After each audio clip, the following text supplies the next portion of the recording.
Hey guys, this is Young and we have two contestants in today's video, Mavic Air 2 and the original Mavic Air. So I'm just gonna call it Mavic Air 1. And a couple of you guys have been asking me which one should you get, Mavic Air 2, Mavic Air 1. So today I'm going to attempt to answer your question and give you insight because I have about 1 year of experience with Mavic Air and about a week of experience with Mavic Air 2. And I'm in this beautiful island of San. So let's go and fly and talk about it while we're up in the air. Take off. The home point has been updated.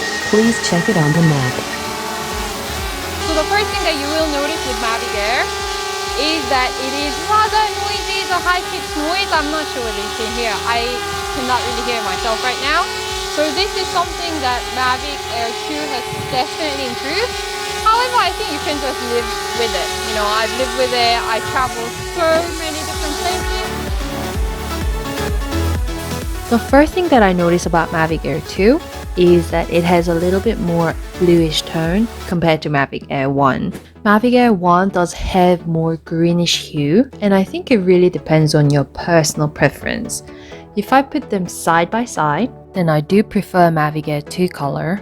But if I only look at Mavic Air 1's footage on its own, then I'm totally happy with the footage, the color, etc. But the feature that makes Mavic Air 2 really stand out is the 4K 60 frames per second. That can actually help me slow down the footage by half the speed, but the resolution is still kept at 4K. There are other slow-mo options in both devices, and Mavic Air 2 actually does have 240 frames per second at 1080p. However, once your eyes are adjusted to crystal clear 4K, it's a little bit hard to go down to 1080p in my opinion.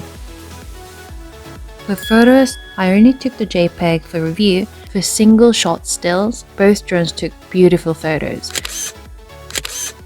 However, for panorama, I did see stitching didn't work so well in Mavic Air 1. Mavic Air 2 did a brilliant job at stitching with the right color. However, in the bridge, can you see a little bit of misstitching? 48 megapixels, I think it had more detail. Did I see much difference? I'm not entirely sure. Hyperlapse we talked about in my previous video, so please do check it out. So in terms of controlling the drone, I did find the joystick and scroll of Mavic Air 2 slightly better for smoother control of the drone. But I'm also very used to Mavic Air 1 RC, so it's usually not too much of a problem to get some decent smooth shot. Both drones have point of interest, and even though Mavic Air 2 has point of interest, it was a little bit hard for me to figure out. So I just tried with Mavic Air 1. The result was good, but I just prefer doing it myself manually. And in terms of active track, I tried to track a moving car, but I realized it was a little bit hard to actually lock the subject that's moving fast. If it's moving slowly, I could do it on a boat, but I would rather manually control the drone myself. It's more fun that way, don't you agree?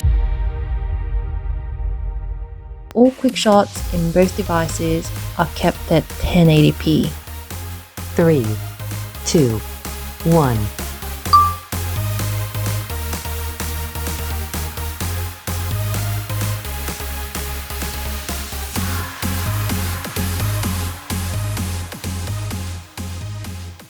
The biggest difference between two drones is OcuSync 2.0 and 30-minute battery time for Mavic Air 2. This enabled me to fly Mavic Air 2 for longer distance for longer period of time, or just took off the drone twice with one battery. And with Mavic Air 1, I flew shorter distance but still able to get some interesting shots with one battery. And the signal in this national park was actually very good for either drones. Landing. I would certainly say Mavic Air 2 is a better drone, better specs, advanced technology and so on, but it will give a little bit of pain to your wallet.